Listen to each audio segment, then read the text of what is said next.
Alors moi, je ne fais pas la présentation, mais je fais plutôt l'accueil. Je voulais remercier tout de suite Catherine d'accepter de faire cette présentation sous cette forme. Catherine a été notre invitée très souvent.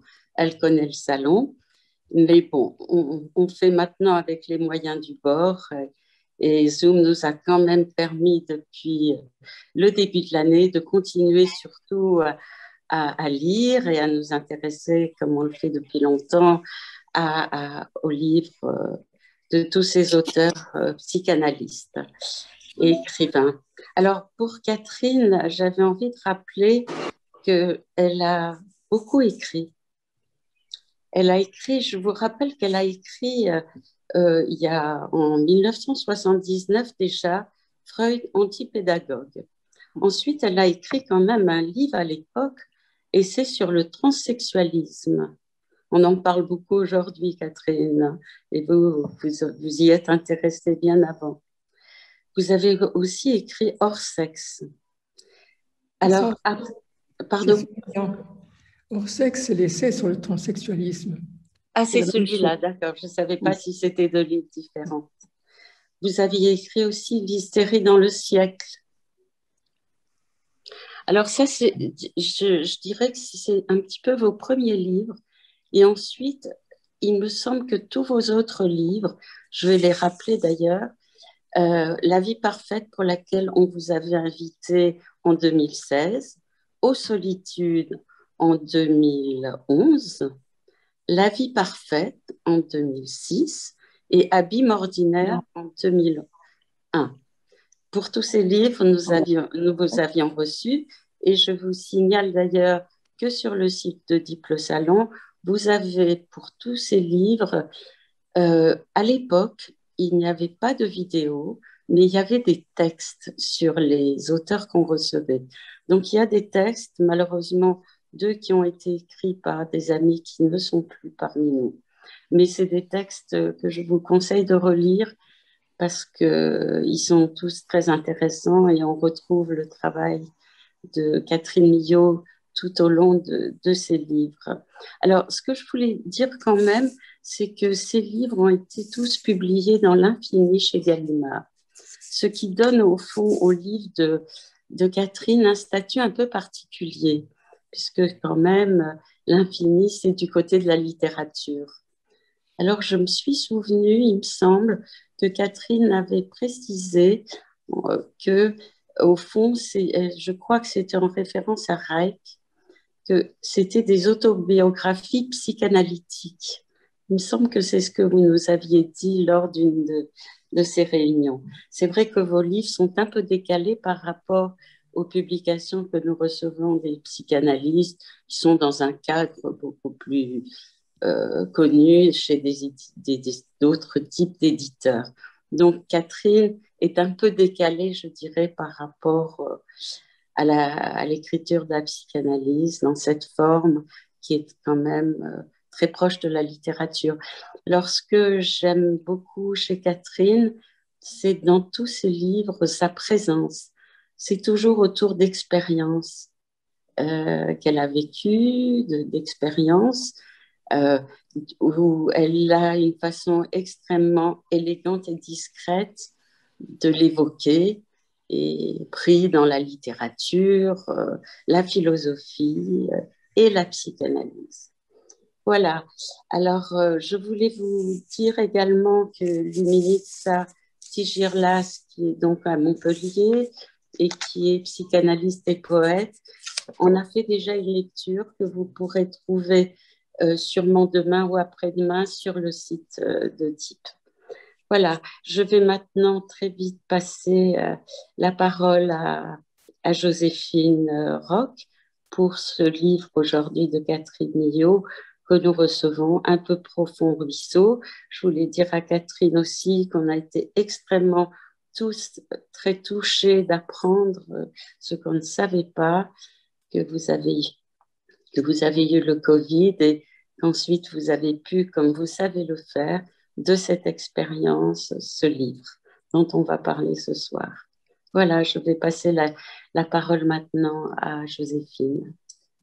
Je voulais vous remercier tout de même de votre accueil et c'est vrai que je suis avec plaisir devenue une habituée de votre Oui, salon depuis le temps que vous m'y invitez, depuis en effet, au fond, presque le début, ce n'était pas la vocation de l'écrivain, mais non, à partir d'Abîmes ordinaires, peut-être abîme ordinaire. c'est ça, voilà.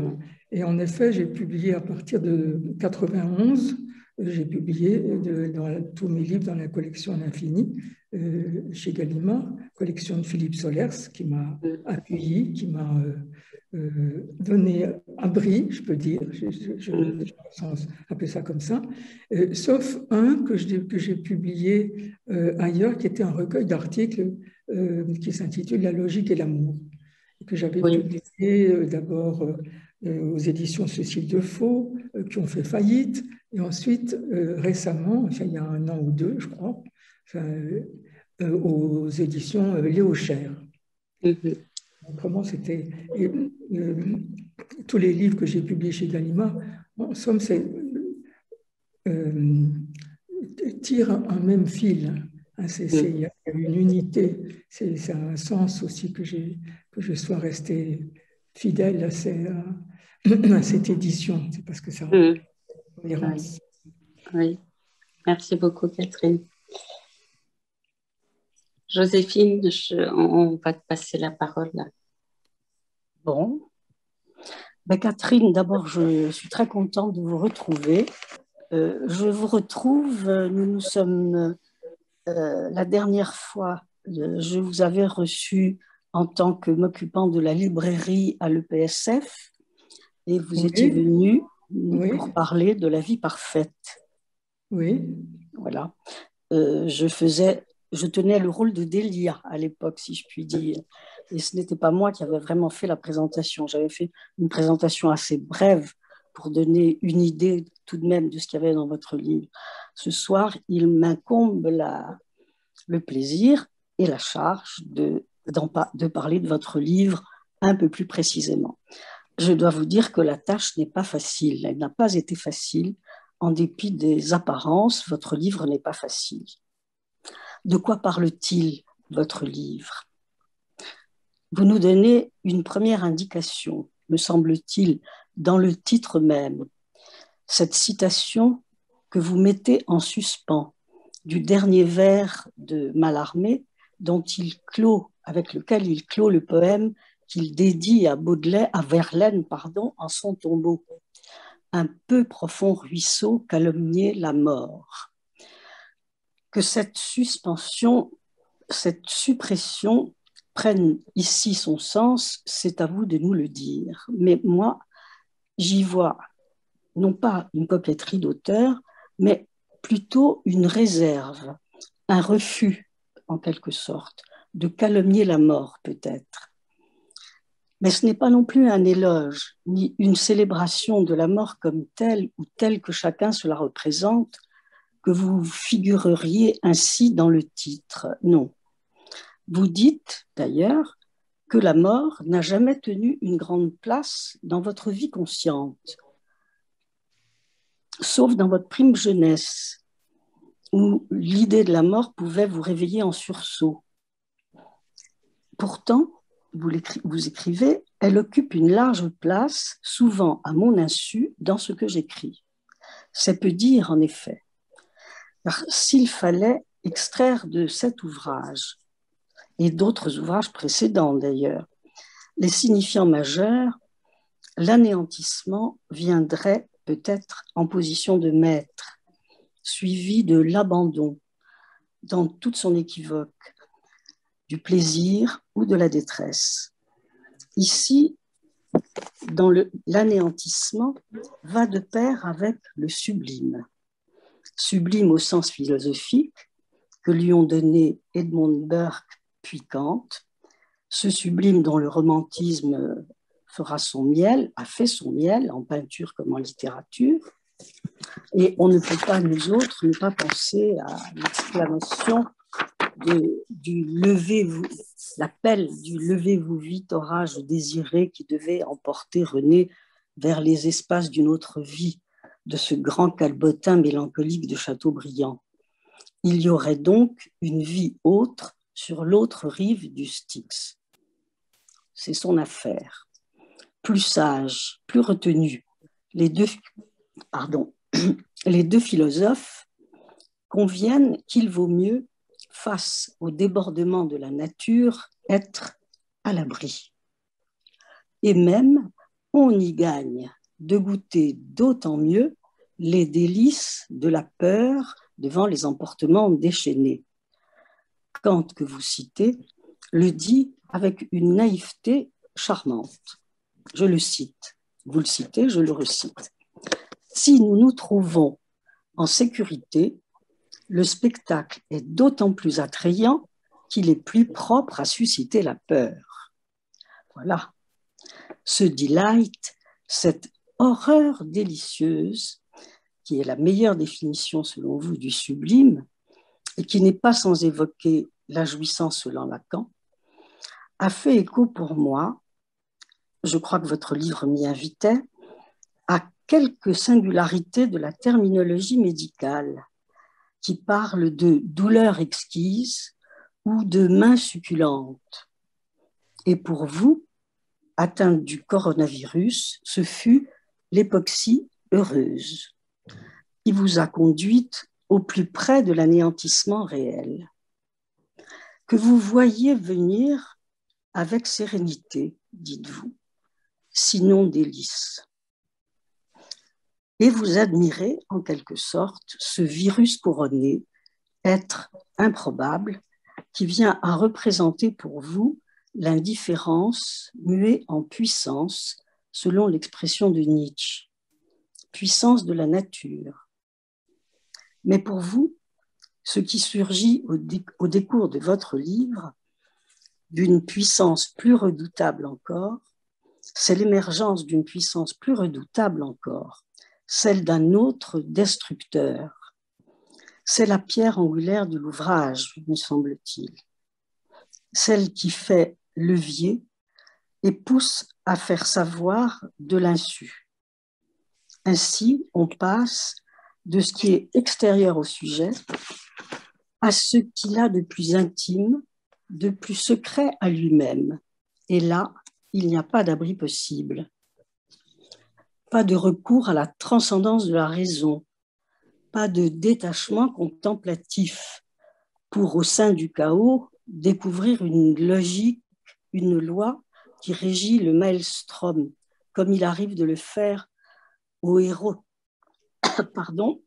d'Edgar Poe, en dépit de sa terreur.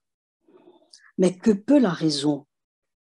Raison transcendantale, c'est une question. Quand le maelstrom est intériorisé, échappe à la connaissance du sujet et constitue son extimité.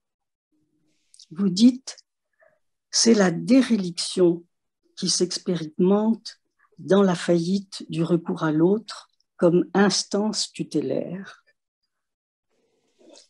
Et quid de la condamnation à mort quand elle s'inscrit depuis la naissance et jusqu'à l'accident qui n'aura pas eu lieu sur la route de mort, point de suspension. L'ordalie vous poursuit et jusque dans le transfert, dites-vous. Vous voyez dans l'analyse comme un mouvement d'infinie négation qui vous retire toute base avant de vous délivrer. Vous avez le sentiment qu'il faudra vous y dépouiller. J'avais noté en note à ma première lecture avec avec une certaine ironie, sans doute, une nuit du 4 août. Bon, de toute façon, nous ne quittons pas la nuit parce que cette délivrance à travers ce mouvement d'infinie négation s'amorce quand vous commencez à penser tout de même que le Dieu qui a tout pouvoir sur vous n'est pas un Dieu vengeur, mais un Dieu qui s'en fout, qui a la tête ailleurs. Écrivez-vous. J'ajouterai juste quelques mots, quoiqu'il y ait encore infiniment à dire, pour terminer cette présentation et passer au débat ou à la conversation. J'ai été frappée par la qualité littéraire de ce peu profond ruisseau. J'y ai vu un romantisme assumé quant au fond. Entre sublime et nuit mystique, vous faites place au sensible, au ressenti, en un mot, à l'affect. Et en même temps, votre écriture fluide frappe par sa simplicité, toute empreinte de classicisme. L'hyperbole maximale que j'ai relevée, c'est l'exclamation de grandiose à partir du virus qui met la planète à genoux. En revanche, pour ce qui est de la construction, l'architecture de votre livre, elle relève, me semble-t-il, du baroque. Il y a des tours, des détours, des contours qui nous éloignent ou nous rapprochent de l'objet en jeu. Ouverture de perspective, bond en avant, puis retour en arrière. Mais c'est qu'on est alors au plus près du travail analytique qui montre ce qui ne se voit pas. Récit qu'on peut croire linéaire et qui ne l'est pas, qui semble obéir à la seule association libre, mais se démontre travail de construction, d'élaboration. Je dois dire aussi un mot de cette écriture en première personne à laquelle j'ai été sensible parce que ce n'est pas une écriture du moi-je, bien au contraire. C'est un je qui inclut l'autre, le petit autre, le petit, le lecteur. Le texte, enfin, qui se donne comme facile, ou plutôt, pour parodier le chat de Mallarmé, enfin votre texte, enfin, est un texte, je dirais, qui feint d'être facile. Voilà, j'ai fait cette petite présentation. Il y a bien d'autres choses à ajouter et quelques questions. D'abord, je voudrais vous interroger sur ce Dieu dont vous parlez. De quelle sorte de Dieu s'agit-il?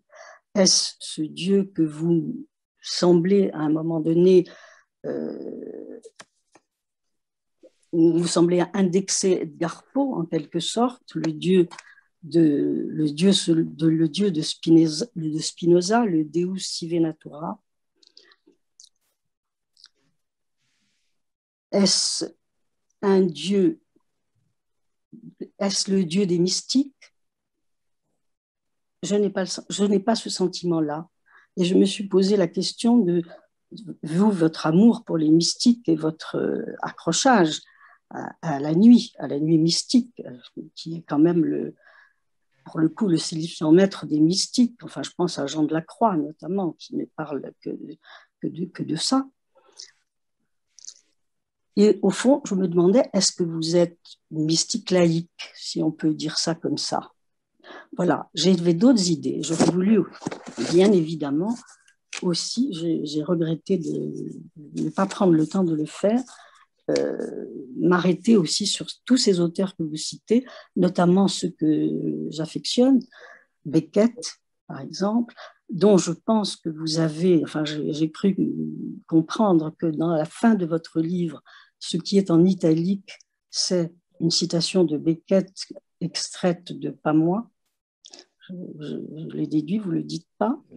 Mais j'aurais aussi aimé faire rendre un petit hommage au passage, moi aussi, à Thomas de Quincey et à son remarquable Dernier jour de la vie d'Emmanuel Kant, qui est un pur joyau littéraire.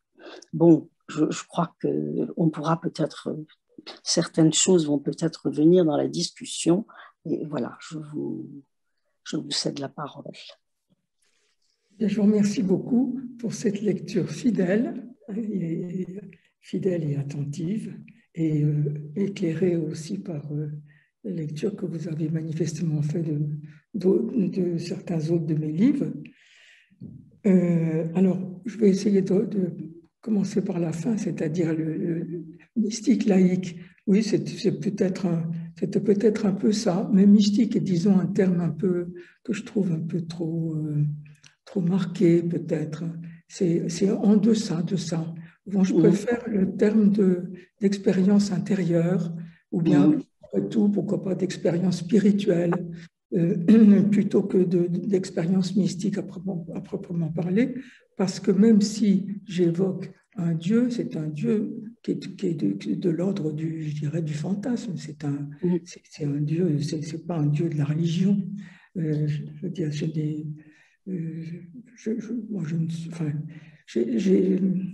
plutôt une ambition d'atteindre par l'ascèse psychanalytique cet athéisme dont parle Lacan, justement celui qui ne s'atteint que par l'ascèse analytique. Mais après tout, ça n'est pas, c'est pas si éloigné en somme, cette ascèse psychanalytique c'est pas si éloigné que ça des ascèses des mystiques. Sauf que sans doute l'objet, le but, la finalité n'est pas la même. Alors, j'ai été sensible aussi à ce que vous disiez de la présence du lecteur dans ce livre. Parce qu'effectivement, c'est un livre que j'ai écrit en pensant à mes lecteurs. C'est-à-dire que, comme je le raconte dans la deuxième partie, au moment où j'ai publié Aux Solitudes, j'ai été invité à Bruxelles et quelqu'un dans l'auditoire m'a fait une remarque sur la destructivité justement de cet autre qui lui semblait patente, enfin dans ce que j'avais écrit dans ce livre. Et ça m'a mise au travail. Et c'est à ce moment-là que j'ai filé ces associations, si vous voulez, qui m'ont conduite à ce verdict néonatal, si je puis dire, enfin de la naissance, comme ça, d'une mort annoncée. Mais je peux dire, pendant 10 ans, je n'arrivais pas à trouver le biais pour pouvoir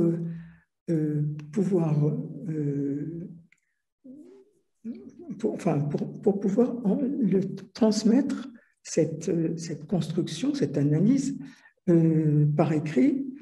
Et je ne trouvais pas la manière. D'ailleurs, je le dis aussi que cette découverte m'avait en même temps mise à sec sur le plan de l'écriture. Et puis, par la suite, ça a fait écho avec l'état de ma mère qui était à 97 ans et s'est retrouvée grabataire évidemment jusqu'à la fin. Et non seulement grabataire, mais aussi extrêmement agressive à mon égard. Toute cette expérience aussi que j'ai faite de cette fin de vie, de cette longue fin de vie de ma mère, il me semblait que ça pouvait ça devait se nouer d'une manière ou d'une autre à ce travail analytique que j'avais fait grâce à l'intervention de cette auditrice. Et là aussi, je n'arrivais pas à ce que ça prenne forme. Et puis, quand j'ai été malade, là, après, ça s'est imposé. Ça faisait un nœud. En somme, il y a 3 parties. C'est d'une certaine façon un nœud à 3. C'est une forme de nœud. Et là, je l'ai écrit, mais très, très vite. Très vite, mais disons qu'il était... mon souci, c'était de transmettre à mes lecteurs qui avaient suivi mon parcours, qui était un parcours aussi analytique dans mes précédents livres, de fournir la clé, en somme, enfin une clé, en tout cas, qui m'était tombée dans les mains. Donc, c'est vrai que c'est un livre qui est adressé, et qui a été adressé à mes lecteurs. Alors, je dois ajouter que j'ai, d'une manière délibérée, ça m'est venu comme ça, j'ai choisi de ne pas parler de votre mère. Je me suis dit que c'était quelque chose qui vous appartenait, vous pouviez vous le faire, mais que moi, je n'avais pas à le faire. Que je pouvais parler de la mienne, mais sûrement pas de la vôtre. Voilà. J'ai parlé, si j'ai... il en est évidemment, c'est en filigrane. Alors j'avais pensé parler, mais ça viendra peut-être un peu plus tard, j'avais pensé parler de l'indifférence, puisque vous citez la fameuse indifférence de Nietzsche, et j'avais un peu réfléchi à cet affect d'indifférence en me demandant même si le terme d'affect peut convenir à l'indifférence, parce que c'est l'affect, si je puis dire, le plus plat qui se puisse rencontrer. J'avais envie de le penser comme un petit peu le degré zéro de l'affect, et qui, à ce titre, ouvre à... Alors, ça fait un peu, ça ramène un peu quelque chose comme ça de philosophie un peu tirée par les cheveux, mais un petit peu, ça le pose comme la condition de possibilité d'autres affects, de la haine, de l'indifférence à la haine. Il n'y a peut-être pas qu'un pas, mais il y en a peut-être plusieurs, mais en tout cas, ça peut passer. Ou l'amour. Ou l'amour. Il me semble qu'il y a entre autres des choses comme ça chez Freud. Enfin, le rapport entre... chez les analystes, peut-être après tout chez Freud ou chez Ferenczi, enfin, la parenté de l'indifférence avec la haine. Oui. Ou l'amour. Et ou l'amour. Ben, l'indifférence peut se muer aussi en amour.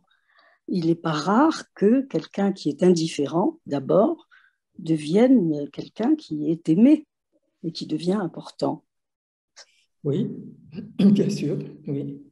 Mais enfin, ce que dit Freud sur l'indifférence, il me semble que c'est en rapport, c'est en rapport avec l'autre comme l'altérité comme étant l'autre comme ennemi.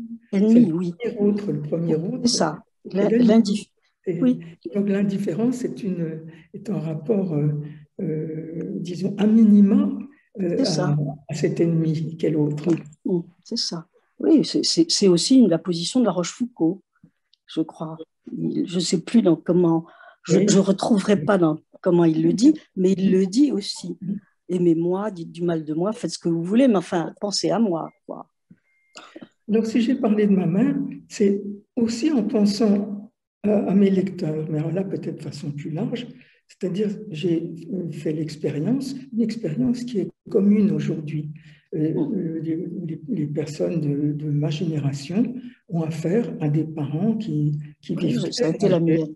Du fait des progrès de la médecine, et je sais, enfin par expérience aussi du fait des personnes de ma connaissance, je sais que c'est une expérience qui est partagée. Alors, en fait, voilà, j'ai voulu partager aussi cette expérience. C'est une expérience singulière, bien sûr, comme toujours. Et donc, enfin, et d'une certaine façon, ma mère, c'est au-delà au-delà de la particularité de sa personne, elle est presque archétypique. C'est un archétype pour moi, enfin, dans ce rapport au déclin du grand âge. Bon, je ne vais pas monopoliser la parole, je crois que c'est on va peut-être demander qui veut prendre la parole, qui veut interroger Catherine Millot ou faire un commentaire. Vous pouvez, je le rappelle, lever la main.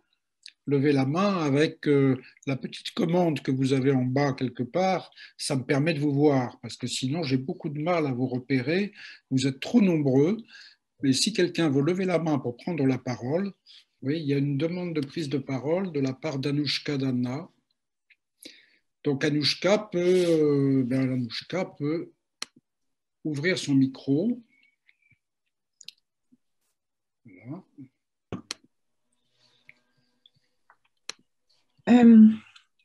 Oui, moi je voulais rebondir mais sur la construction du texte. Moi je l'ai trouvé vraiment tout à fait passionnante et complexe. Et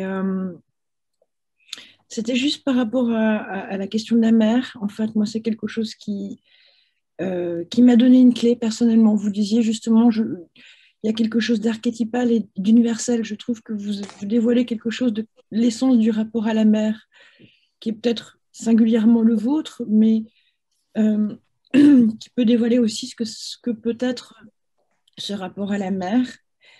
Et moi, je me disais que, enfin, ce que j'ai ressenti, c'est que justement, en interrogeant votre être pour la mort, ça vous amenait peut-être à questionner votre être pour la mer. Voilà, enfin, c'est juste pour trouver dans ces formules. Mais non, pas demandé. Et ce que j'ai trouvé étonnant, c'est dans les comment dire, dans les constructions en parallèle. Moi, j'ai vu que la mère était celle qui dit non. Moi, elle m'a fait penser, je ne sais pas si vous avez pensé à la chanson de Paul Naref, La poupée qui dit non. Oui. Et moi, je voyais ça, je voyais une poupée qui dit non, et je vous voyais vous derrière la fille qui est celle qui dit oui, en fait, qui s'abandonne, qui est dans un lâcher-prise. Et je trouvais que ces deux images-là étaient en miroir, en fait, et se répondaient. Et il y avait quelque chose dans ce lien qui se dialectisait. Enfin, pour moi, je ne peux pas lire votre rapport à la mort sans votre rapport à la mer. Pour moi, il y a quelque chose pour vous qui s'est noué ou dénoué à ce moment-là et qui s'est incarné. Et effectivement, ça vous donne peut-être une clé à vous et ça donne aussi une clé à votre lecteur. Ça, je l'ai ressenti profondément. En tout cas, moi, ça m'a éclairé sur ce que pouvait d'avoir effrayant, justement, ce rapport à la mer. Quelque part, là, moi, j'ai cette image dans votre texte. Je la vois, votre mère. Je vois cette bouche béante, ce gouffre. Et je suis terrorisée, en fait. Ça a été vraiment... Et je me suis dit, finalement, c'est l'image la plus terrifiante du livre. C'est même pas quand vous êtes coronavirus. Enfin bon, on se dit, bon, ça va, en fait. On est avec vous, on se dit, tout va bien. Et là, on est saisi vraiment par cette image, moi, qui m'a hantée.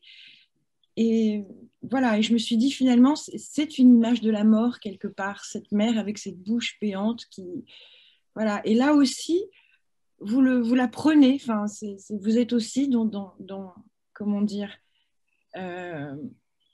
vous décrivez cette image terrifiante, mais en même temps, il y a comme une espèce de, je ne sais pas si le mot stoïque est juste, mais voilà, c'est aussi quelque chose qui a cette douceur chez vous, je trouve, absolument extraordinaire face à la vie, face à la mort, face à ces choses douloureuses, cette façon de les prendre, en fait. Et ça, j'ai trouvé ça vraiment très beau, en fait, dans votre texte. Voilà. Merci, ça me touche ce que vous dites. Enfin, pour en revenir à ma mère, au grand âge de ma mère, je ne parle pas de l'image que j'avais de ma mère quand j'étais petite, mais ma mère dans son grand âge, je n'ai jamais été terrifiée. Enfin, d'abord, souvent, ce qui m'est apparu, c'est le côté assez comique, assez drôle souvent de ces réactions, de ces façons d'être. Et puis même les images, enfin l'image de la fin, où effectivement il ne reste plus d'elle que cette bouche ouverte. Cette bouche ouverte, c'est vrai que ça peut évoquer la mort, en effet. Ça a été bien proche parce que c'était un moment où elle a eu sans doute un petit AVC et où pratiquement elle ne s'en est pas remise avant sa mort qui date de peu de temps puisqu'elle est morte il y a 2 mois et demi, 3 mois peut-être. Donc quand j'ai écrit le livre, elle était encore vivante.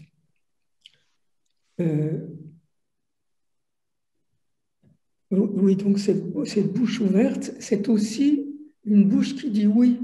C'est qui dit oui qui dit oui à la nourriture déjà, parce qu'elle savait très bien dire non à la nourriture, ma mère, quand ça ne lui plaisait pas.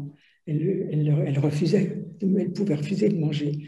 Et d'ailleurs, juste avant sa mort, peut-être quelques jours avant sa mort, elle a cessé de se nourrir. D'abord, je crois qu'elle ne pouvait pratiquement plus, mais elle refusait aussi. C'est-à-dire, c'est le moment où, enfin, la bouche grande ouverte, il me semble, c'est aussi le oui. C'est le oui à la vie, quand même, au bord de l'extinction de celle-ci. Enfin, voilà, en tout cas, comment dire, ma mère dans son grand âge, comme ça, on peut dire sa décrépitude, c'est quelque chose en effet, que j'acceptais. Enfin, que j'acceptais comme ce qui était une réalité. Et alors, il y a aussi que j'ai 25 ans de différence avec ma mère, c'est pas beaucoup. Et donc, en quelque sorte, ça peut voir d'aussi près pendant plusieurs années quelqu'un qui est comme ça, si âgé, dans tel déclin de toutes ses capacités physiques et cognitives, c'est comme si forcément ça vous confronte à un avenir possible. On peut toujours se dire qu'on peut mourir avant. D'ailleurs, j'ai failli mourir juste au moment où elle avait ses 100 ans. Et enfin, donc c'est quelque chose en effet qui confronte d'une autre façon à la mort, c'est-à-dire en tout cas à l'approche de la mort dans ce long déclin comme ça auquel j'ai assisté. Et j'ai des personnes de ma famille qui étaient proches d'elle et qui ne pouvaient plus venir la voir parce qu'ils étaient trop rebutés ou trop angoissés ou trop... mais ce n'était pas mon cas. Enfin, alors, il y avait oui, une acceptation. Et puis s'occuper d'elle aussi, alors qu'elle était si agressive pendant tout un temps. Enfin, après, ça s'est calmé, heureusement. Mais c'était quelque chose aussi où je me situais, moi, tout à fait au-delà de l'amour et de la haine. C'était quand on a à prendre soin de quelqu'un, on est dans cet au-delà de l'amour et de la haine. Et ça, c'est intéressant aussi. Enfin, bref, je peux dire que j'ai voulu aussi témoigner d'une expérience qui m'a intéressée. Merci beaucoup pour cette très très belle réponse. Marielle David a demandé la parole, donc je donne la parole à Marielle. Mais il faut, Marielle, activer le micro. Oui, j'ai lu aussi ce livre avec beaucoup d'émotion et évidemment pour des tas de raisons. Bon, d'abord, j'ai eu l'expérience, d'autres sans doute ont eu ici, qui est d'avoir une patiente qui a été extrêmement malade. Et elle a beaucoup souffert d'un sentiment de solitude parce que elle aurait voulu prendre le fameux médicament qui était interdit et qu'elle s'était laissée lancer à bord. Bon, enfin bref, devant je me suis fait vraiment beaucoup de soucis et j'ai retrouvé en moi mon expérience de médecin. Parce que je faisais de la médecine générale, des remplacements quand j'étais jeune. Et je me suis dit, est-ce que j'y vais? Et j'ai dit oui. Donc, je suis allée la voir, sachant qu'elle avait le Covid. Je pense que ça l'a beaucoup aidé. Donc, c'est une expérience émotionnelle forte pour moi, mais que j'ai vécue de l'autre côté. Alors, moi, votre livre, bizarrement, je trouve que c'est un livre qui est plutôt une ode à la vie. C'est-à-dire que vous, qui êtes allé quand même assez loin, justement, dans l'expérience le plus loin possible, une certaine néantisation, eh bien là, vous retrouvez finalement l'essence même de la vie. N'ayant pas eu peur de mourir, me donnait peut-être aussi une force qui ressemblait à de l'optimisme. C'est comme si, au plus près de la vraie mort, quelque chose de l'essence de la vie était en vous et que vous l'aviez retrouvé. Et j'ai été frappée par un détail que je ne retrouve pas là, mais vous dites à un moment, je pensais à du rond. Et à un rond qui pouvait se mobiliser, à une boule qui pouvait tourner. Enfin, qui pouvait se bouger. Vous vous souvenez de ce passage? Oui. Oui. Et c'est amusant parce que Beckett, que vous aimez beaucoup, qui, comme chacun sait, était grand et archimaigre, disait à un moment, je suis rond. C'est-à-dire comme si l'essence même de la vie était dans cette rotondité. Enfin bon, c'est un détail qui m'intéresse. Pour d'autres raisons que j'expliquerai une autre fois. Donc voilà, moi j'ai plutôt senti que c'était un hommage à la vie, et peut-être aussi c'est parce que, bon, moi aussi j'ai perdu récemment ma mère, et ma mère était à ce point amoureuse de la vie qu'elle a réussi à s'échapper de Drancy. C'est pour vous dire qu'il fallait aimer la vie pour arriver à tenir le coup devant Brunner et à raconter je ne suis pas juive, et etc., sans sortir. Donc j'ai connu ça et bon, c'est allé jusqu'au point où elle n'en pouvait plus. Elle n'en pouvait plus et elle elle voulait s'endormir dans son sommeil, là vraiment.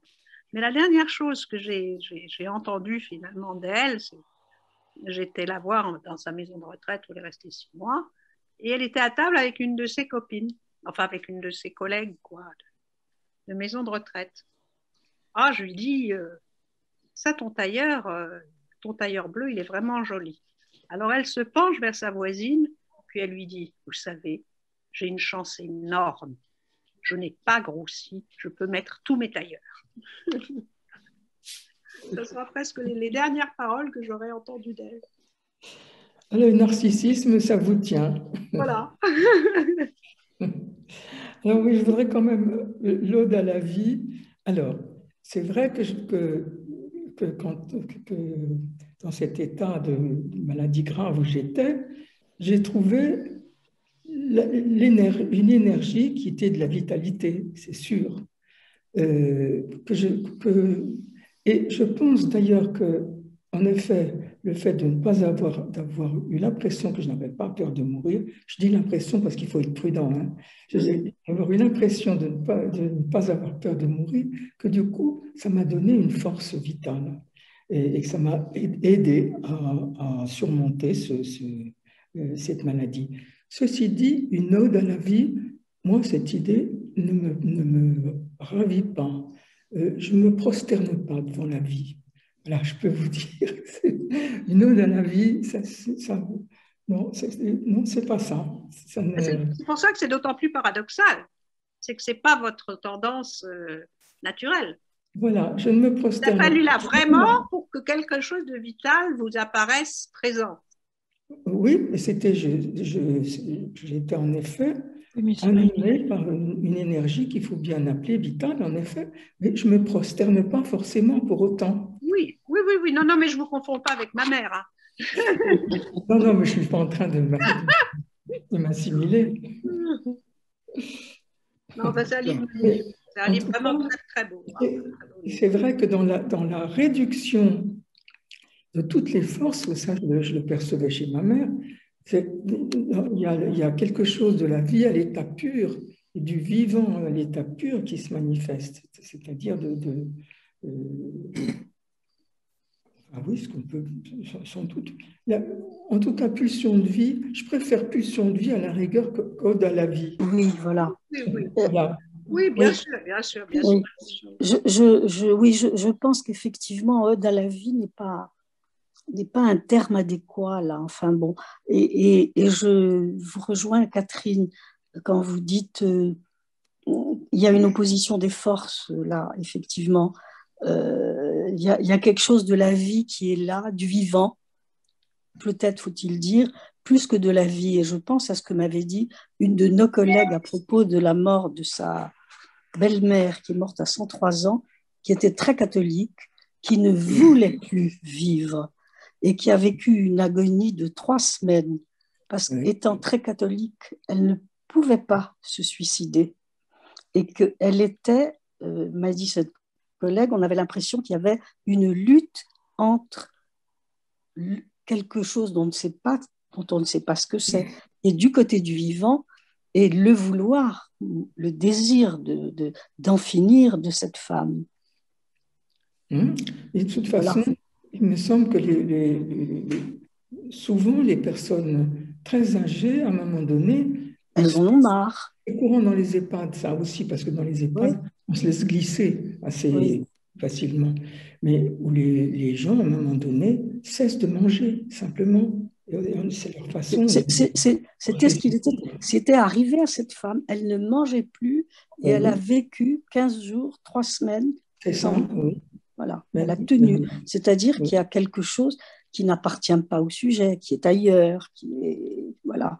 On ne sait pas ce que c'est, cette force organique qui maintient de la vie. Je fais venir Serge Sabilus dans la conversation. Serge. Oui, bonjour. Bonjour.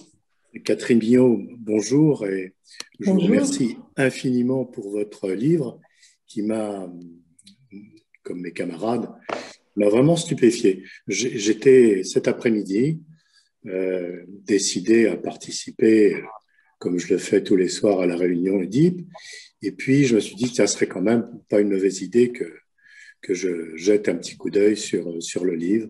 Alors, j'ai commencé à la page 1, bien sûr, et puis la page 2, donc il commence à la page 9. Et le livre passant rapidement, je me suis rendu compte, au bout d'un certain temps, que j'arrivais à la fin du livre sans pouvoir, en aucun moment, m'en détacher. Alors, je ne sais pas trop ce qui s'est passé. C'est pour moi quelque chose d'absolument énigmatique. Enfin, énigmatique, si l'on veut, parce que toutes les années d'analyse que j'ai pu passer, toutes les discussions avec les uns et les autres, les groupes de travail, tout ça a traversé largement et m'a continué à m'interroger pour me demander, mais qu'est-ce qui se passe dans ce livre qui comporte un vers absolument énigmatique de Mallarmé, comme le fait remarquer Joséphine, puisque c'est un vers qui pratiquement n'a pas de sens. Un peu profond ruisseau, calomnier la mort. Pas calomnier Haïté, mais calomnier E accent aigu. Oui. Un peu profond ruisseau, calomnier la mort. Oui. Alors, qu'est-ce qui est calomnier? On ne sait pas trop, c'est le ruisseau. Mon Dieu, c'est pas très grave. Calomnier la mort, pourquoi pas? Tout ça était suffisamment énigmatique pour que j'en arrive à la fin. Et la fin, on retrouve en effet ces vers de Beckett tout aussi énigmatiques, tout aussi étranges, tout aussi fascinants, parce que c'est ça qui revient. Et je me suis rendu compte après coup que tout votre livre parle de la fascination, d'une fascination, de celle qui, dans l'entrechoquement entre le vivant et le mortel, c'est cette fascination que je trouve stupéfiante et qui se trouve là, Mallarmé et Beckett, dans la langue. C'est comment vous avez réussi ce petit miracle de pouvoir faire entrer quelque chose qui est de l'ordre de la langue, enfin quelque chose qui est de la pulsion de mort dans la langue. Parce que la pulsion de mort dans la langue, la pulsion de mort est manifestement, ces deux vers le montrent bien, est quelque chose qui désarticule complètement la parole, qui fait que la parole a du mal à tenir son sens habituel, a du mal à tenir debout, elle se met à se désarticuler. Et c'est dans cette désarticulation qu'on retrouve toute la puissance, toute la force qui, à mon avis, n'existe pas chez les mystiques. Alors, je les connais suffisamment mal. Je les connais suffisamment mal pour dire ce genre de bêtises peut-être un peu rapides. Mais certains poèmes mystiques arrivent à intégrer, à essayer d'intégrer la mort. On entend bien comment, d'ailleurs, il faut faire entrer la poésie dans la langue pour que quelque chose de la pulsion de mort puisse circuler dans cette langue. Alors, c'est pour moi une interrogation qui me traverse et que je vous transmets là. C'est qu'est-ce qui se passe? Comment avez-vous réussi à faire entrer la mort dans la langue? Je vous remercie, parce que je suis aussi très touchée par ce que vous dites.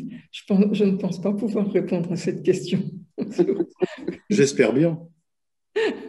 Non, ce que je voulais dire, c'est est-ce que vous pourriez poursuivre votre développement ou en donner une continuation, pas un commentaire de votre livre. Pour moi, ça n'a aucun intérêt du commentaire, mais essayer de poursuivre cette interrogation-là qui est celle qui est fondamentale, qui est celle de faire entrer quelque chose de ce pulsionnel-là, la pulsion de mort, dans la langue. Pour ma part, la pulsion de mort, c'est quelque chose qui m'a... Je pense, j'en étais arrivé à me dire que je ne vois pas comment on peut être analyste sans être passé, peu ou prou, par des expériences de mort. Peu ou prou. J'en étais à me dire ça, j'en étais à me le dire, simplement. Que ce soit vrai, pas vrai, j'en sais rien. Mais ça me paraissait tout d'un coup une espèce de nécessité de l'analyse, comme s'il fallait avoir vécu ce temps, un temps qui devait faire passer un sujet par cette expérience-là, qui est l'expérience de la mort. Et vous le dites très bien d'ailleurs, parce que à la suite d'une intervention, vous remarquez à Bruxelles qu'une collègue vous fait une remarque sur votre travail, et quelque chose pour vous remet jusqu'à cette période quand même pratiquement connue, reconnue. C'est des souvenirs anciens, tout vous revient, et ça vous met sur ce chemin de la mort, qui n'est pas un chemin nouveau. Ça fait longtemps que vous travaillez sur ce thème, très longtemps. C'est pour ça d'ailleurs que pour ma part, je vous suis modestement quelque part. Mais on entend bien comment ce travail est là et vous poursuit. Et ça me permet aussi à moi de continuer à travailler, puisque ça me poursuit aussi dans mon travail. Ouais, enfin, ce que je peux dire, c'est que ce qui m'a saisi dans le fil de l'intervention de mon auditrice, c'est de reconnaître dans tout ce que j'ai écrit un fil qui est celui que je résumerais par condamné gracié. C'est quelque chose que je retrouve à propos de Genet et de Gide. Enfin, et ce thème de la condamnation et de la grâce, je l'ai retrouvé, enfin, il était là partout. Et je n'avais jamais fait le rapport avec cette condamnation, si je puis dire, du médecin qui disait que probablement je n'allais pas survivre et que, ma foi, il fallait se faire à cette idée. C'était quelque chose de tout à fait, ça donne d'ailleurs une bonne illustration de ce que c'est que le refoulement, c'est simplement qu'on ne fait pas le rapport entre les choses. Et ça, c'est quelque chose que Freud notait d'ailleurs. Enfin, voilà, donc ça a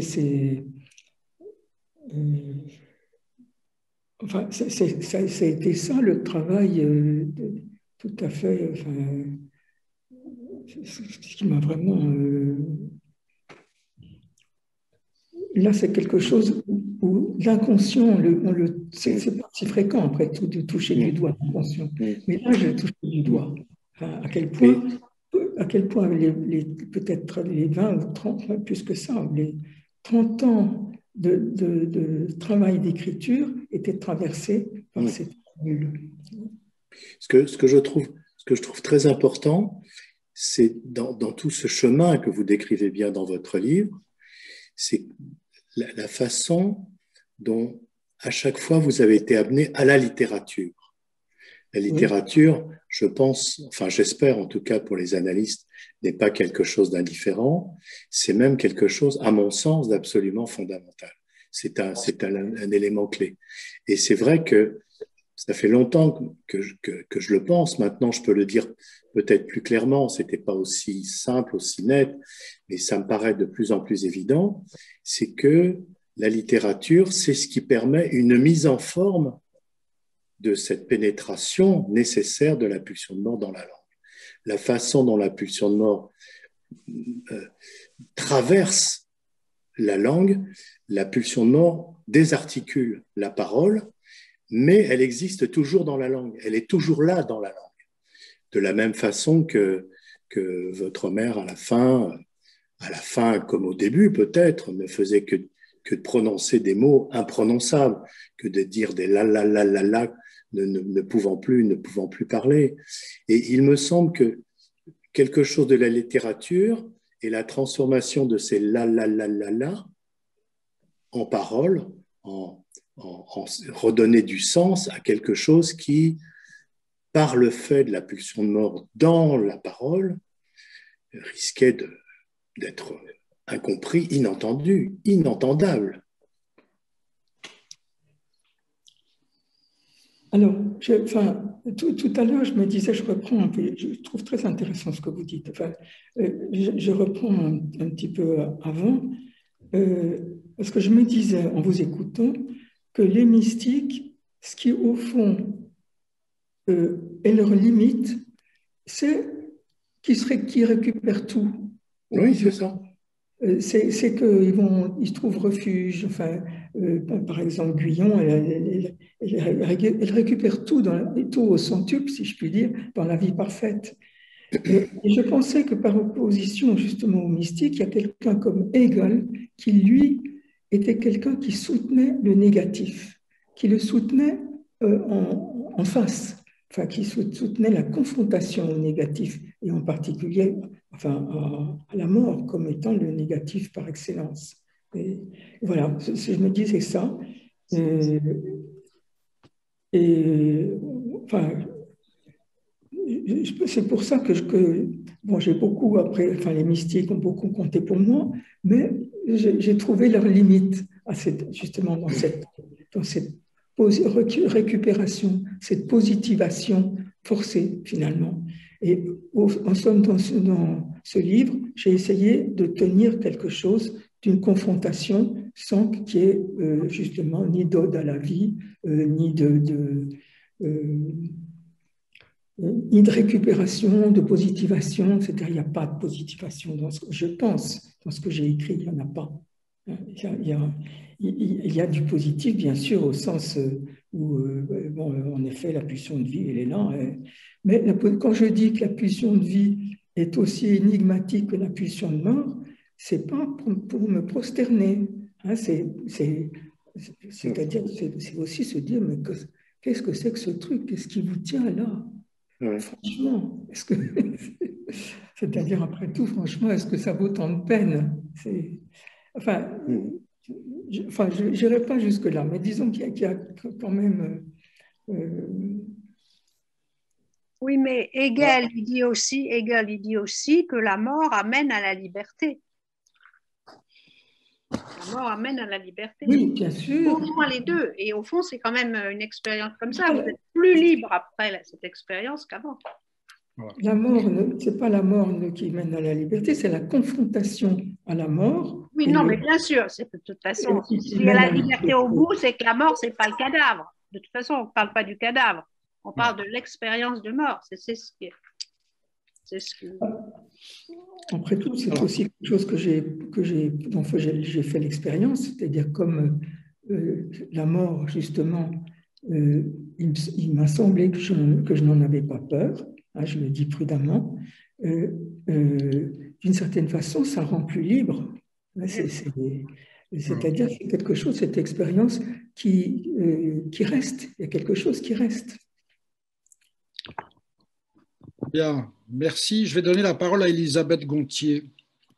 Oui, alors merci beaucoup pour cette discussion qui m'intéresse énormément et qui fait écho à un passage notamment que j'avais relevé dans votre livre, voilà, Madame Millot. C'est un passage où il me semble que finalement il y a peut-être une liaison, enfin qui illustre peut-être la liaison entre la pulsion de vie et la pulsion de mort. Et que peut-être si nous pouvons parler de la pulsion de mort, c'est parce que la liaison se fait et que si la pulsion de mort était vraiment déliée de la pulsion de vie, oui. Dans ce cas-là que nous ne pourrions pas en parler. Alors dans ce passage-là, oui. C'est tout à fait juste, oui, oui. Oui. Alors, il me semble qu'il y a un passage qui m'a donné à penser cela. Je le lis. Ce qui sauve, c'est l'acceptation de sa propre perte. Une vigueur secrète se met à sourdre puis à jaillir du néant. Celui-ci change alors de signe, se fait élan, pur élan vital, sans objet, gratuit, sans pourquoi. Et il me semble que c'est peut-être le moment où le néant change de signe, qu'on voit ce lien entre les deux pulsions qui sans doute vous ont permis, ce lien vous a permis d'écrire ce livre. Donc voilà, ça c'était un premier aspect. Et alors après, j'ai mais c'est autre chose comme question. Je ne sais pas si ça fait partie là du débat de ce soir ou de ce que vous avez écrit, de ce que vous avez voulu dire là. Ce qui sauve, c'est l'acceptation de sa propre perte. Mais est-ce qu'on peut, c'est autre chose, hein, est-ce qu'on peut accepter la perte de l'autre quand l'autre n'accepte pas lui-même sa propre perte? Bon, alors je vais commencer par là, parce qu'en effet, une chose est le rapport à sa propre mort, et par rapport auquel je pense qu'on gagnerait à avoir plus de désinvolture, hein, c'est le mot qui m'est venu, et autre chose est le rapport à la mort d'être cher, parce que là, quelqu'un qui meurt, et puis vous laisse, vous ampute, vous mutile. Enfin, c'est très différent. Je ne peux pas effectivement faire bon marché de la mort, disons, le peu profond ruisseau, et c'est peu profond pour soi, c'est peu profond en général si on pense à celui comme enfin, nous tous, nous aurons un jour à mourir. Le ruisseau n'est pas si profond que ça, c'est ce que veut dire Mallarmé, et c'est ce qu'il me semble aussi. Oui. Mais peut-être au fond que le réel de la mort, on l'éprouve avec la mort de l'autre, avec la mort de personnes chères et du trou que ça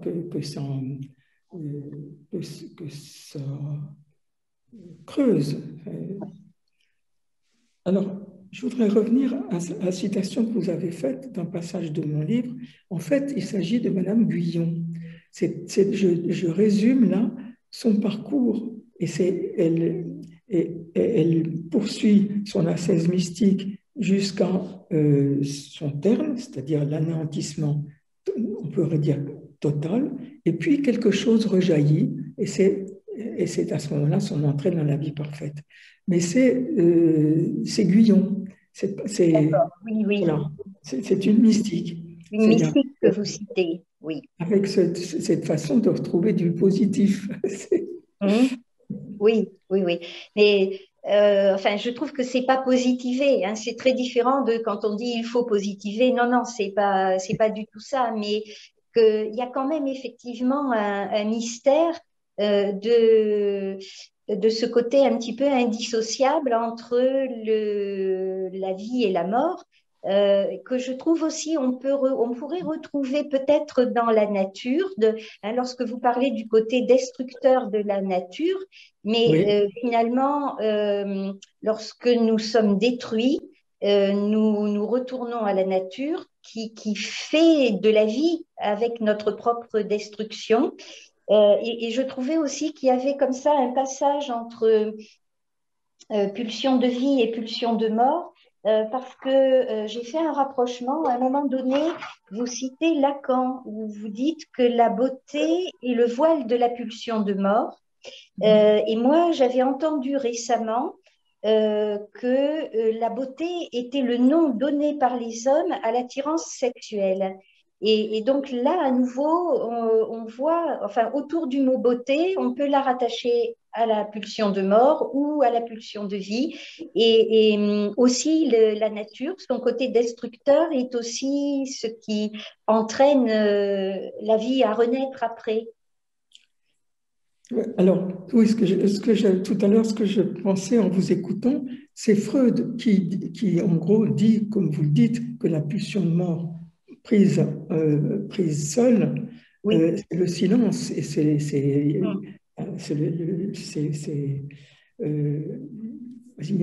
n'y a plus que la pulsion de mort, il n'y a plus rien. Et que la pulsion de mort, elle ne peut se manifester dans nos vies, dans notre vie, qu'en alliance avec la pulsion sexuelle, c'est-à-dire avec la pulsion de conservation et avec l'agressivité. En somme, c'est l'agressivité qui manifeste, enfin, cette alliance possible de la pulsion de mort et de la pulsion de vie. Ça disait des choses très Voilà, ça me paraît Oui. ça absolument incontestable. Oui. En effet, Oui. c'est que ça, on ne peut en parler que noué finalement. Oui, oui, c'est ça. Mhm. Bon, merci beaucoup. Voilà. Je donne la parole à Mishka Goban. J'ai lu avec beaucoup d'attention et de goût votre livre. J'aime beaucoup votre style, votre littérature, mais il n'y avait pas que ça. Je voulais parler de deux dimensions. La première chose, c'était à propos de ce delight, de ce délice, voilà, d'être pris par l'autre, le grand autre. Et je me disais que ça pouvait être une formidable libération de ce clivage, d'être toujours, ou d'avoir tellement combattu entre ce barrage, contre ce barrage à notre désir. Je me disais ça. C'est que là, il n'y a plus de problème, il n'y a plus de clivage, il y a juste une énorme volonté qui dirige tout. Et que ça pouvait être comme un soulagement. Vous voulez dire d'avoir affaire à une puissance, oui, la puissance de la nature comme destructrice. Même destructrice, mais qui vous soulage de toute forme de choix, d'avoir à choisir. Oui, c'est juste. Je pensais à ça. C'est juste, voilà. Oui. Et que, ma foi, au niveau de l'angoisse, c'est quand même pas mal. Et puis, il se trouve que j'ai eu aussi le Covid. Et, mais un an après vous, cet hiver. Et je crois que j'ai eu bien davantage peur, justement, de la toute-puissance de l'hospitalisation que de la mort. Mais en même temps, j'ai jamais eu non plus conscience d'avoir peur de la mort. Et bon, donc c'est peut-être aussi une défense, ça, enfin une façon de ne pas voir l'important. Et ce qui m'a beaucoup frappé dans cette expérience du Covid, c'est le mot qui me vient, c'est que j'ai eu l'impression de vivre une répétition générale de ce qui serait ce que vous appelez si joliment la grande vieillesse. Oui, c'est ce que je dis. Effectivement, je me suis retrouvée dans l'état où je voyais ma mère 25 ans avec 25 ans. Et je me suis dit, j'ai associé ça avec une obligation d'humilité, cette convocation tout à fait. À anticiper et à se retrouver dans cet état de dépendance invraisemblable, qui n'a pas duré très longtemps pour moi, j'ai eu de la chance, mais quand même, il a fallu traverser ça. Les couches, par exemple, moi j'ai demandé carrément. Mais c'est quelque chose de terrible en même temps. Et que bon, je pense que voilà, ça m'a aidé de vivre ça comme une expérience. Oui, bien sûr. Oui. C'est tout ce que je veux dire. Merci. Merci pour votre livre. C'est vrai que ça enseigne l'humilité. Voilà. On peut voir aussi, alors la toute-puissance médicale, moi, il m'a semblé quand même relative. C'est vrai qu'on peut toujours être exposé à ce que j'ai appelé le sadisme médical ordinaire. Et on peut toujours être exposé à des mauvais traitements par incompétence, comme ça m'est arrivé dans cette clinique après Cochin. Mais en même temps, par exemple, ce médecin qui voulait que je fasse partie de son protocole d'essai du Caletra, j'ai quand même le droit de dire non, et je ne m'en suis pas privée. Voilà, donc, c'était... Et puis, ma foi, comment dire, la toute-puissance me paraissait pas du tout avérée, justement, dans les capacités curatives de l'hôpital. On voyait bien que, ma foi, il faisait ce qu'il pouvait, il tâtonnait, mais qu'il allait falloir en gros, que son propre organisme se débrouille pour survivre. De donner juste un petit coup de pouce.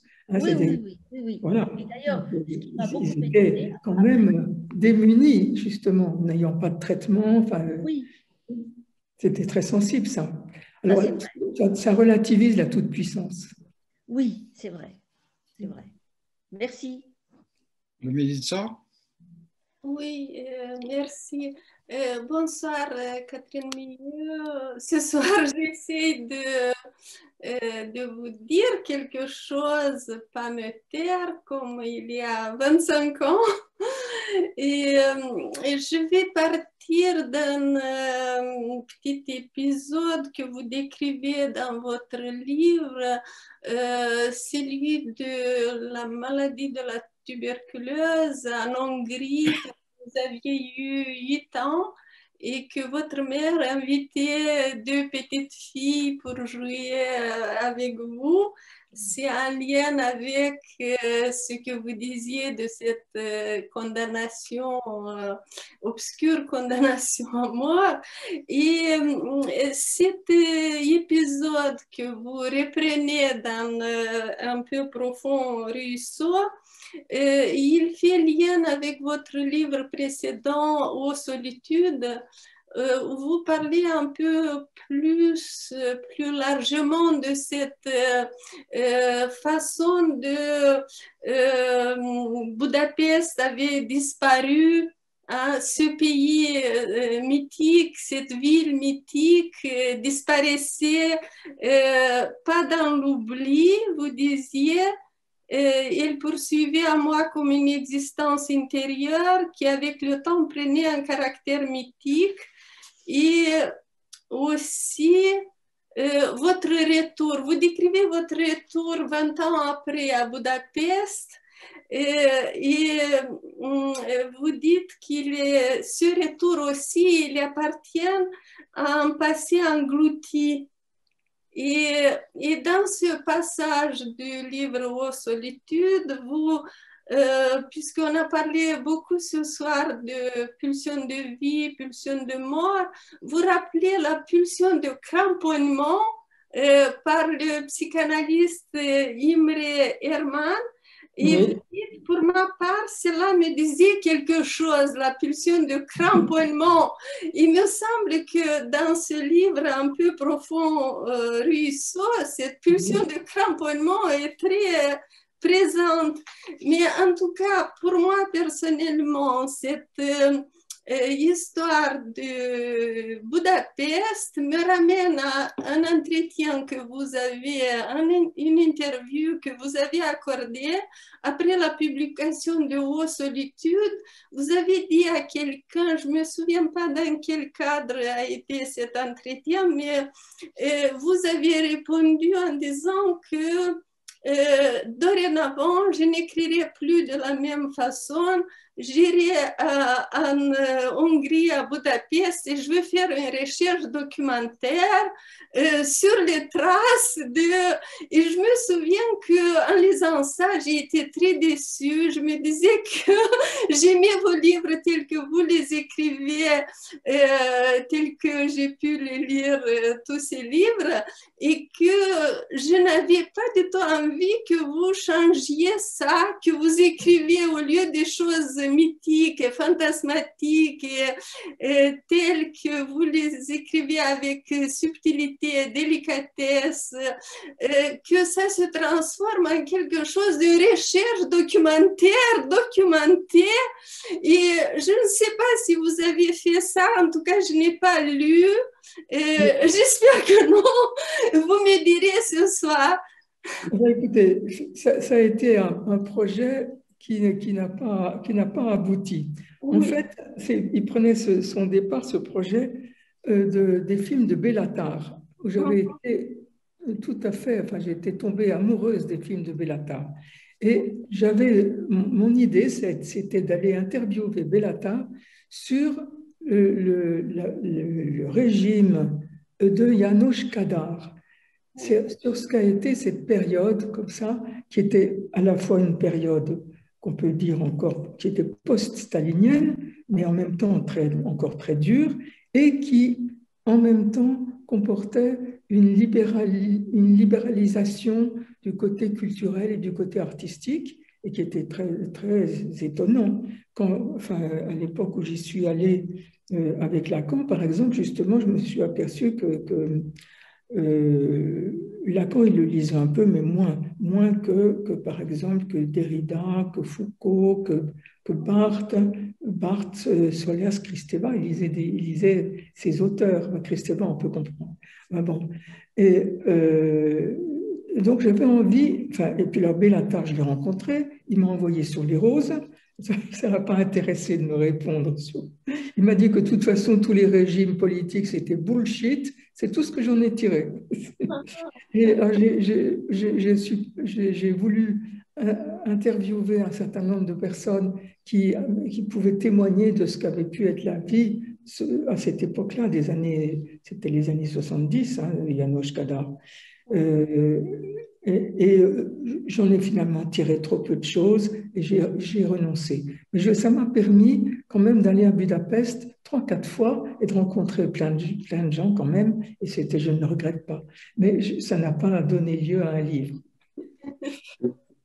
Voilà, j'ai répondu à votre question. Oui, oui, oui. Et la pulsion de cramponnement, qu'est-ce que vous pensez aujourd'hui de cela? Écoutez, ça fait... Oui, la pulsion de cramponnement, ça fait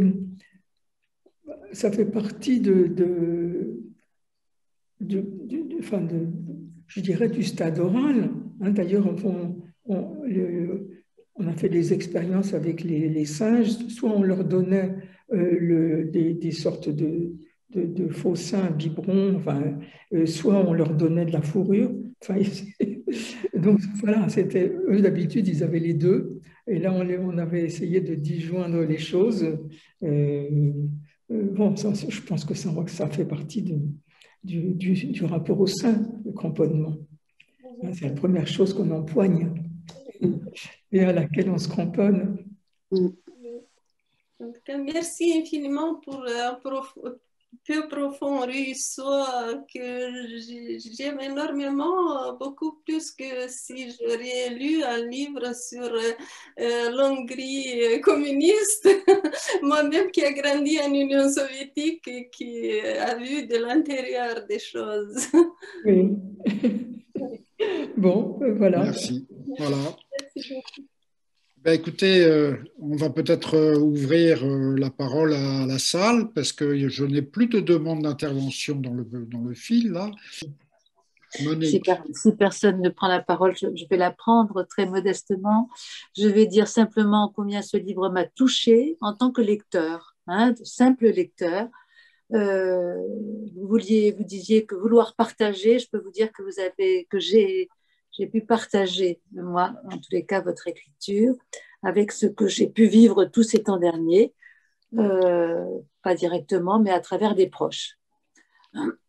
J'ai beaucoup aimé dans votre livre, Catherine Millot, cette façon très,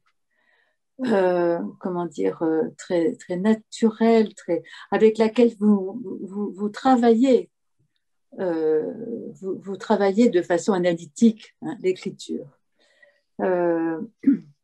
et tout au long de votre livre. Et puis cette façon aussi très, comme ça, évidemment c'est travaillé, mais cette façon naturelle de passer comme ça de l'autobiographie à la biographie de l'autre, aussi bien de Beckett que ensuite que de votre mère. Voilà, je trouve que c'est une leçon d'altérité aussi, par rapport au lecteur, par rapport à l'autre, et aussi une façon de ne pas cliver les domaines, de faire en sorte que les choses sont liées. Et voilà, je vous en remercie. Je trouve que c'est un livre très profond, même si le titre parle une dernière. Ce poème de Mallarmé. Voilà, merci en tout cas de ce texte. Une dernière question. Une question, je peux parler? Oui. Après, il y aura quelqu'un d'autre, mais vas-y Thierry. Oui, à un moment, vous écrivez que les difficultés d'un patient sont parfois dues moins à son rapport personnel, à ses limites et à la castration, qu'au rapport de son père ou de sa mère à la castration, au rapport de ses parents à la castration. Alors ça me semble très intéressant et j'ai lu plusieurs de vos livres, presque tous. Je voudrais savoir si vous avez développé ce sujet, enfin ce décalage, cette doublure, si vous en parlez un peu plus longuement dans un de vos ouvrages.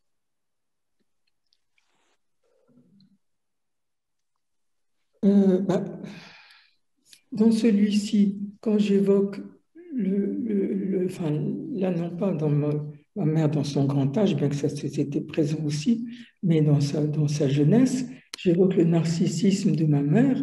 Je pense que le narcissisme, en effet, c'est quelque chose qui signe le fait qu'on n'est pas très au fait, pas très en règle, je dirais, avec la castration. Hein. C'est un rempart, le narcissisme est un rempart terrible. Enfin, par exemple, hein, effectivement, ça a des effets, bien entendu. Et ce que vous me citez là, mais je ne me souviens pas où j'ai pu dire, où et quand j'ai dit ça. Parce que ce qui importe dans le rapport à la castration, c'est la façon dont les parents géraient la question. Je ne me souviens pas d'avoir... Oui, je pense que c'est après un paragraphe sur Ferenczi que vous aimez beaucoup et que vous citez plusieurs fois. Donc, à mon avis, c'est un moment où vous parlez de Ferenczi. Oui. Mais vous avez raison, mais vous avez tout à fait raison. Ça complique beaucoup les choses. Il faudrait presque qu'on emmène ses parents en psychanalyse en séance. Alors, Colette et Hélène veulent parler. Je ne sais pas laquelle des deux. C'est Hélène, c'est Hélène. Oui, merci Catherine Millot de votre livre, parce que d'abord l'écriture est formidable. Le livre est à la fois, mais là je ne fais que répéter ce qui a été dit, mais je le pense sincèrement, très touchant. Très, bon, touchant au sens il touche juste, quoi. Je voudrais revenir enfin, j'ai une question autour de ce qui a été dit comme archétypal, au sens de la façon dont on serait dans le passage d'être en pleine forme, comme vous, et puis atteinte par la maladie, ou comme votre mère, pas en pleine forme, mais face au vieillissement. Est-ce que, en effet, est-ce qu'il n'y a pas tout de même des aspects culturels qui viennent faire que ça se passe différemment selon les apprentissages, selon les transmissions culturelles qui sont faites autour de la mort? C'est une question. Et la deuxième qui concerne finalement ce rapport entre la pulsion de vie et la pulsion de mort, est-ce que finalement cette affaire-là n'a pas à voir avec les premières expériences de vie de chacun de nous? Autrement dit, avant l'expérience on va dire, de la maladie ou de la mort, est-ce qu'on ne peut pas décrire dans l'histoire de chacun de nos patients quelque chose qui a à voir avec ce qu'on appelle le courage, la persévérance, que vous nommez ça dans votre livre, qui sont la façon de faire face aux obstacles qui se présentent. Merci. Alors, est-ce que vous évoquez la dimension culturelle du rapport à la mort? Très certainement. Très certainement. Et en plus, même dans une même culture, ça dépend des époques.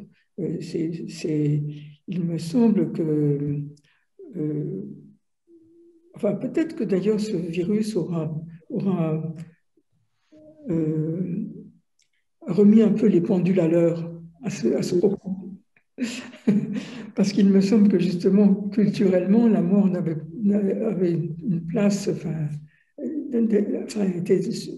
y avait un escamotage, disons, de la mort, qui était sans doute, historiquement récent, je dirais, il me semble, qu'il y avait des traditions par rapport à la mort qui lui donnaient plus de place dans la vie. Et là, avec ce virus, on est obligé de lui redonner un peu plus de place.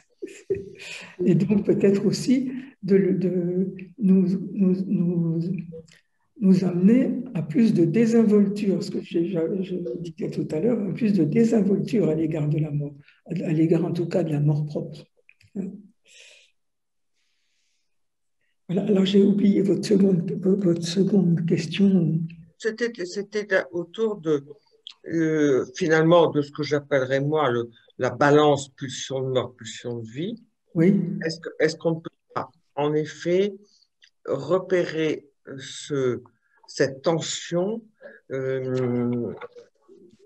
jeune chez les sujets, et je pense à des patients qui font face, avant des épisodes majeurs de maladies et de mort, qui font face d'une façon générale à j'appellerais ça des obstacles, avec des mots que vous citez dans votre livre d'ailleurs, qui m'ont frappé, du type elle est courageuse, ou il est persévérant, c'est des gens qui face à l'obstacle foncent, surmontent, etc., alors que d'autres sont écrasés par le moindre petit obstacle. Donc, est-ce que cette affaire-là ne peut pas se repérer chez nos patients et chez nos enfants, de la même façon, dès très jeunes, pour des raisons assez compliquées? Penser à un déterminisme, est-ce que je veux dire, comment ça se fabrique cette affaire-là? Est-ce que vous pensez que c'est en effet, j'allais dire seulement une affaire entre la mère et l'enfant? Quand je dis seulement, c'est entre. Oui. Est-ce qu'on peut faire des hypothèses plus diverses? Sûrement, sûrement. Enfin, écoutez, je n'ai pas vraiment de réponse à cette question, hein, mais... Une question.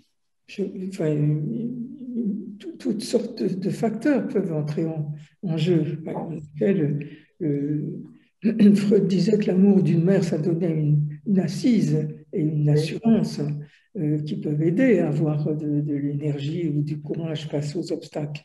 Mais il n'y a pas que ça. C'est certainement la manière dont le père gère aussi les choses sur ce plan-là doit certainement avoir son rôle. Enfin bon, disons que je n'ai pas plus de réponses que vous. Moi, j'avais une question. Oui. J'avais juste moi une dernière question justement à ce propos. Oui. Si vous pourriez élucider justement, vous parlez à un moment donné du vœu de mort qui a été porté sur vous dès la naissance, en fait. Vous l'évoquez, vous en parlez même dans notre analyse avec Lacan, quand le médecin vous condamne à mort, en fait, quelques mois après votre naissance, et vous vous interrogez sur y a-t-il eu un vœu de mort porté sur moi à ma naissance? Et juste si vous pouviez expliciter justement sur ce passage. Il y a ce que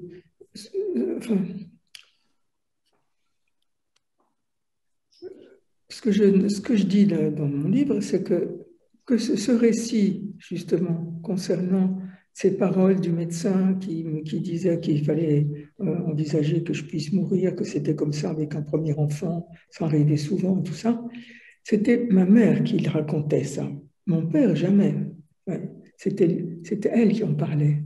Et qui en parlait de façon, de toute façon, il y a toujours une petite saga concernant la naissance d'un enfant, les épisodes, l'accouchement difficile, éventuellement, je pense à des patients pour qui la naissance par le siège, c'était tout à fait central. Enfin, c'est le petit roman familial, ce que j'appelle aussi les faits qui sont qui se penche sur le berceau du nouveau-né pour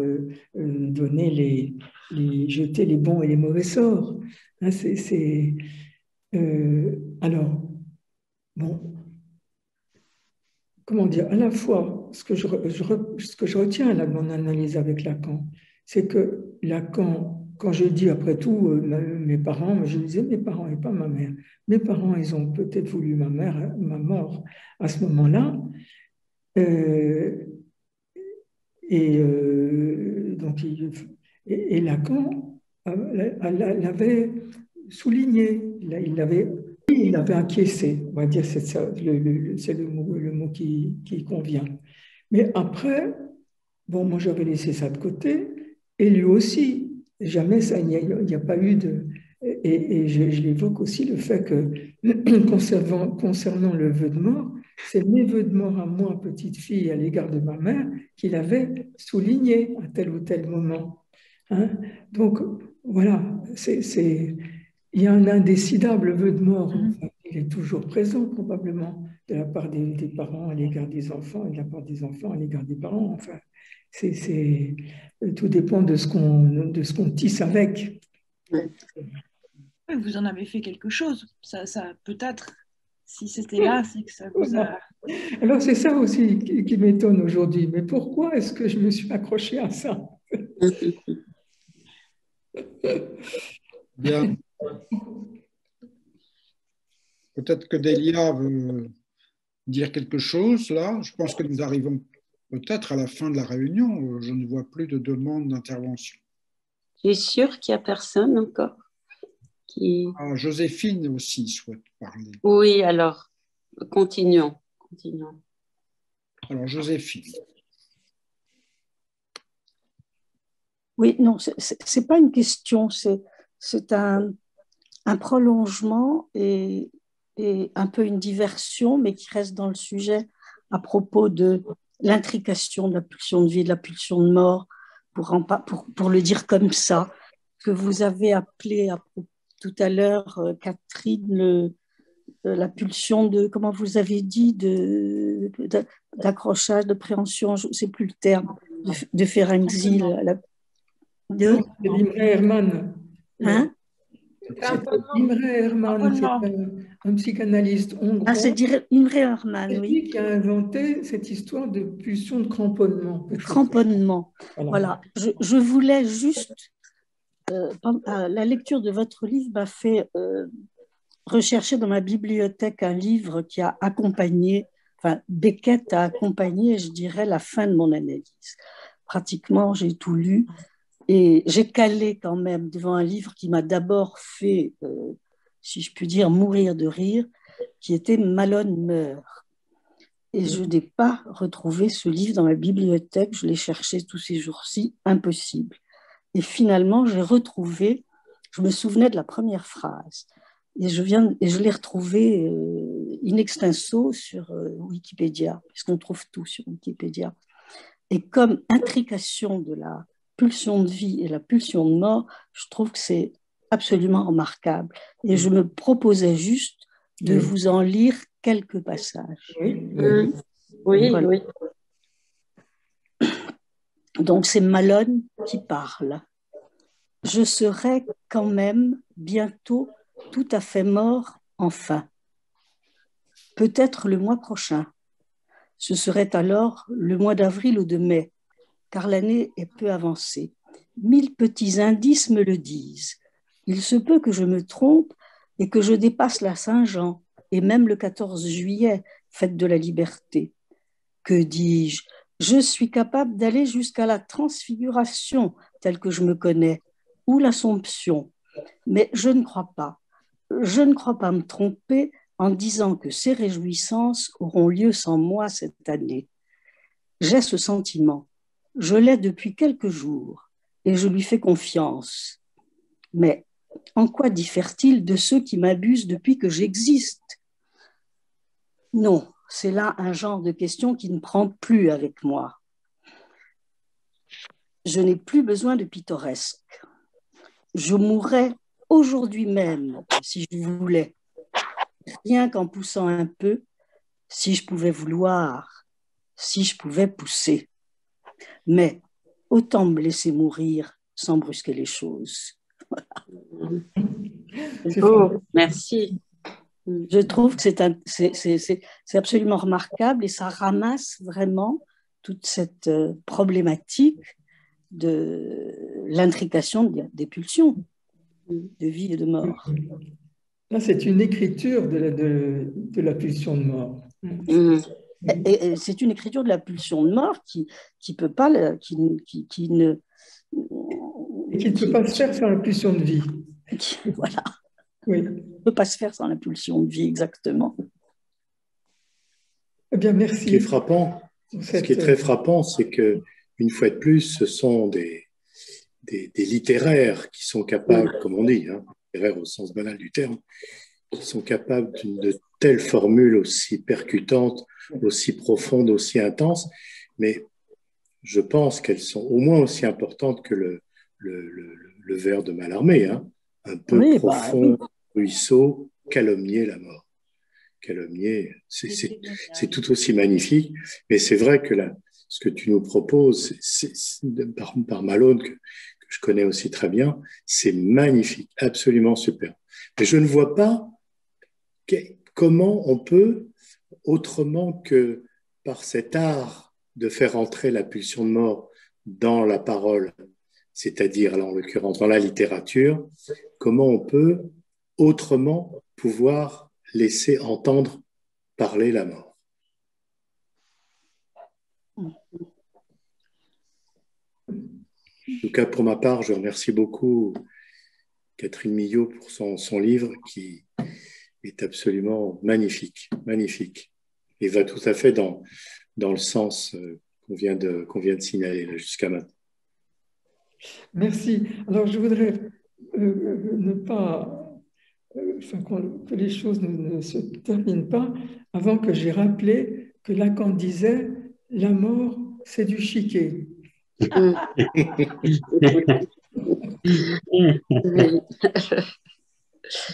Oui. Bien. Il y a des formules brèves qui sont redoutables comme ça, de justesse. Oui, je veux bien. S'il n'y a pas d'autres questions, parce qu'il ne faudrait pas abréger les choses. Jean-Jacques, si quelqu'un d'autre a encore une question, allons-y, on a le temps.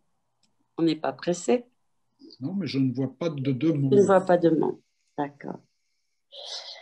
Oui, alors, je vais dire quelques mots, mais je trouve que la qualité des interventions qu'a suscité le livre de Catherine Millot, les questions étaient tellement justes, tellement en écho vraiment avec ce qu'elle a écrit que je ne voudrais pas charger. Au contraire, laisser ces questions suivre leur cours pour chacun de nous. Je voudrais quand même dire que le mot qui me vient là, à propos concernant Catherine Millot, c'est cette manière qu'elle a d'accueillir la vie, d'accueillir à la fois ses épreuves, mais pas seulement les épreuves de mort ou de ce type d'épreuves, mais Catherine Millot a écrit aussi sur l'amour et elle nous dit des choses aussi très fortes de la vie dans ces différents livres. Alors, il y a aussi un mot qui me vient à propos de Catherine, par accueillir, elle a une manière d'accueillir l'autre, d'être présente à l'autre qui est tout à fait remarquable. Il y a aussi sa liberté. Et je me souviens que quand on avait parlé, c'était dans La vie parfaite, des mystiques, vous nous aviez dit qu'au départ, vous pensiez qu'au fond, les mystiques, ce qui vous intéressait, c'était la jouissance des mystiques. Et puis, vous aviez rajouté que finalement, ce qui vous intéressait, qui vous avait attaché aux mystiques, c'était leur liberté. Et peut-être qu'il y a quelque chose de leur enseignement qui est passé, et chez vous, ce qui me plaît, c'est aussi votre liberté.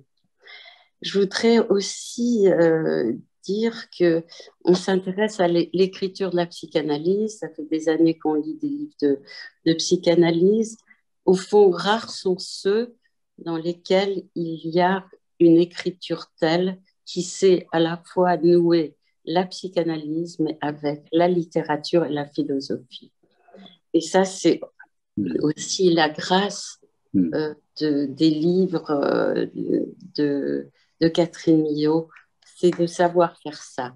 Alors peut-être que tous les psychanalystes n'ont pas ce goût de la littérature qui sans doute est indispensable pour faire passer quelque chose de la psychanalyse autrement et peut-être justement pour qu'un plus large public puisse s'en approcher. Et Catherine Millot écrit des livres que tout le monde peut lire, tous les gens qui ont envie de lire et qui aiment l'écriture et la littérature peuvent lire Catherine Millot et peut-être avoir une idée quand même de ce qu'est la psychanalyse ou qui peut-être des livres qui peuvent les ouvrir à la psychanalyse. Et ça, c'est très important, il me semble, aujourd'hui, où en plus on semble dire que la psychanalyse est en recul. Je n'aime pas trop qu'on insiste là-dessus, mais je pense que la psychanalyse est tout à fait là, mais comme à certaines périodes, un peu dans l'ombre. Voilà, je remercie tous ceux qui ont participé et Catherine d'avoir accepté de faire cette rencontre à travers Zoom. À très bientôt. J'ai été très touchée par cette soirée et très intéressée par les interventions des uns et des autres.